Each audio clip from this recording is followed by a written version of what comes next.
Tonight, police say a school bus driver kicked students off the bus, making them walk home.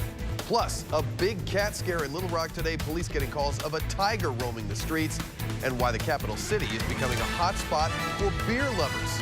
Your news starts now. Now, the difference in news and information in Arkansas. THV 11, News at 6. A school bus driver tonight facing charges for having what he calls a meltdown. Thank you for watching. I'm Dawn Scott. And I'm Phil Buck in for Craig O'Neill. This now the second time in less than 3 months that the South Conway County Superintendent is making a heartfelt apology for an incident involving transportation personnel. THV 11's Marlisa Goldsmith joining us now with the details. Marlisa. Dawn and Phil, we're still unsure about what was happening on the bus at the time of the incident, but what we do know is that bus driver forced students to get off of the bus and told police he was having a meltdown. Stomach dropped. I was afraid for my kids. Some very scary moments for several South Conway County parents Thursday afternoon. I thought something was up. Wasn't sure what was going on. And even scarier for students riding the bus. Well, everything was, as normal, and then just the bus driver snapped. I'd like to apologize to our learning community and their family and the parents and the kids on the bus. Superintendent Sean Halbrook says this is not a moment he is proud of.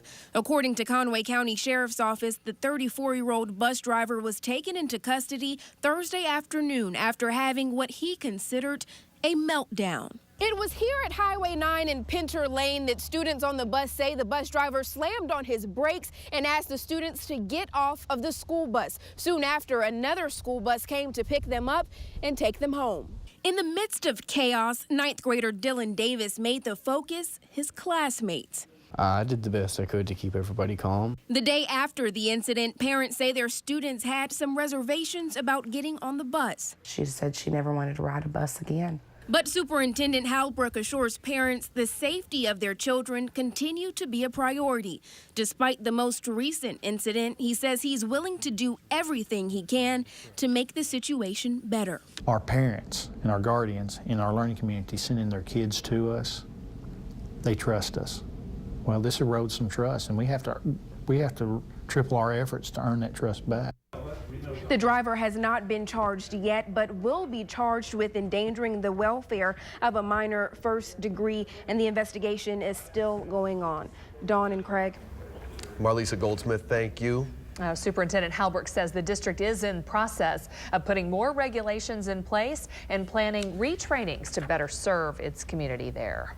Well, dry and chilly this weekend. Chief Meteorologist Ed Buckner is off. Sarah is in for him tonight. She has a first check of weather. Hey guys, it was windy today. We are expecting the windy conditions to continue for tonight, plus the temperatures are dropping. So we are going to be talking about a wind chill factor this evening. Hey, when you look at this screen, you'll probably see this first. You see this 2? Yeah, that's the dew point. When you have dew points this low, you can count on the very dry weather. So that does leave us with a little bit of a fire danger going into tonight and tomorrow. This picture here showing you where the wind advisory is. High wind tonight, dry conditions into the weekend, does pose a threat for that fire danger. Want you to keep out for that heading into the weekend. Overall, we're going to be warmer for Saturday and Sunday, and the uneventful skies continue. Today it was windy, wind anywhere from 10, 20, 25 mile per hour. Plus the skies were sunny, that helped. But the bulk of the weather eyes in the nation are in the Great Lakes. You see all the wind, the clouds rather, and the snow. That's all to the north and east of us, not affecting our forecast in the coming days. So coming up in a few minutes, I'm going to be talking about your weekend forecast. Plus next week, temperatures are all over the place in the extended forecast. I'll have the details. Sarah, thank you. 2 arrests made in the kidnapping of an 18-year-old in North Little Rock. Police say 16-year-old Davian McElroy and 15-year-old Vincent Shabazz kidnapped a man from Burns Park. They are being charged as adults, and police still looking for a third suspect who helped them. Those teens allegedly kidnapped the victim for nearly 3 hours Monday, taking him to ATM machines across central Arkansas, allegedly forcing him to withdraw money from his account. Police say that the suspects also shot at the victim when he ran away. but they missed. In a THV update, police charge a man in the murder of an ASU football player and his stepfather. Derek Wade is charged with 2 counts of felony murder of Markel Owens and Johnny Shivers and attempted first-degree murder of Owens' mother. He's also charged with aggravated robbery, aggravated assault, and tampering with evidence. Wade is currently in custody at the Madison County Jail, awaiting a bond hearing set for tomorrow morning. Tonight on THV 11 News at 10, we hear from the mother, the lone survivor of Wednesday night's shooting. For the first time in nearly 4 decades, there's a new movie theater in downtown Little Rock. That's right. THV 11's Kevin Traeger live at the Arcade building tonight as it opens to the public just within the next hour. Kevin?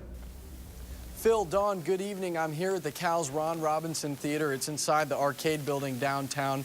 As you can see, people already lining up behind me, waiting to get their seat for the first ever public showing inside this beautiful new 315-seat theater. Now, tonight they'll be showing the documentary Ain't In It For My Health. It's a spotlight in the rise of Arkansas's own Levon Helm after he released his comeback album in 2007. Levon Helm's daughter, Amy, will be here on hand tonight. She'll be playing a live show with her own band tonight after the conclusion of this film. Now, this event is free and open to the public, but there's limited space, and it's first come, first serve. So people will be lining up here to save their seats ahead of time. If you're still looking for something to do on a Friday night, it's a great event. It will be here downtown at the Cal's Ron Robinson Library, and there's expected to be a full house. So get here and get your seat. Back to you, Phil and Dawn. All right, Kevin, thank you. Other parts of the Arcade building already open as well. The new Cache restaurant that opened last month. The Clinton School also expected to have some space in that building to accommodate its growing enrollment. Hot on the web today. Reports of a possible tiger, cheetah seen this morning on a Little Rock roadway. That according to drivers who made the calls to police. THV 11's Macy Jenkins investigating to find out just what it was. Macy. Dawn, what we learned today is that there was in fact a large animal on South University during the morning commute. A warning, some may find the photos you're about to see a little bit disturbing. I thought to myself, that looks like a cat. I actually thought that it was a cheetah, and I was just wondering, why is this animal here? Shaquin Hillary and her sister were taking her nephew to school. So you're going southbound on University, and you get out of the car. They saw this. Her sister thought it had to be a cheetah or a leopard. She was kind of nervous, but she was really curious on what kind of unknown animal it really was, too. Arkansas Game and Fish spokesperson confirms it's a bobcat. How big was it? Oh, I want to say about maybe yay big.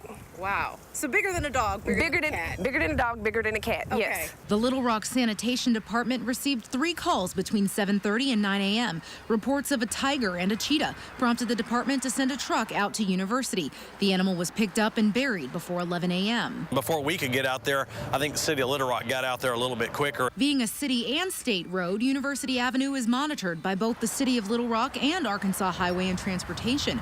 Arkansas Highway and Transportation spokesperson Danny Stracely also saw the bobcat on his commute. I know it's a novelty, and I kind of slowed down to look at it too. But he says it's dangerous to exit your vehicle just to satisfy your curiosity. Game and Fish says it's not uncommon for bobcats to roam in areas like this, especially with woods nearby, saying the animal was likely looking for small rodents to eat.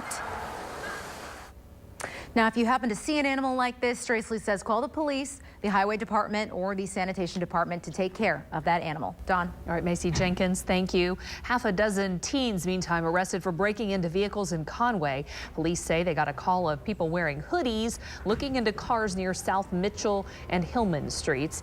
18-year-old Corderio Williams and Stevie Brown face breaking and entering charges along with 4 juveniles as young as 13. The teens are accused of stealing everything from GPS devices to wallets. The man who drives around central Arkansas making sure homeless people are fed and warm, stepping up now to help even more Arkansans. Aaron Redden closed on a house yesterday that he says he'll use as a shelter for women and children. He says that there's a big need for a home like this because when he finds a family on the streets, it's hard to find a place for them to go immediately. We're liking the term hospitality house, if you will. You know, it's just let's get you somewhere warm and dry and safe right now and sort out the rest tomorrow. That home not open just yet. Redden says he's currently putting together a list of items still needed for the house. And for a link to the van's Facebook page, you can go to our website, thv11.com. An Arkansas musician wins the National Grammy Gig of a Lifetime contest. So smooth last Saturday night. That is Barrett Baber performing on our morning show a few weeks back. The Fayetteville native will now perform at Club Nokia on the Grammy night in Los Angeles as part of his prize in the Grammy Gig contest. So proud. Baber is a teacher in Arkansas and also a survivor of the American Airlines Flight 1420, which crashed back in 1999. Unbelievable. Congratulations, and we're all pulling for him. Indeed. Well, Forbes recently named Little Rock a secret foodie destination. Now, though, there's a craft beer boom happening as well. Still ahead tonight, THV 11's Meredith Mitchell taking us on a tour of beer breweries right here in Little Rock. It's next.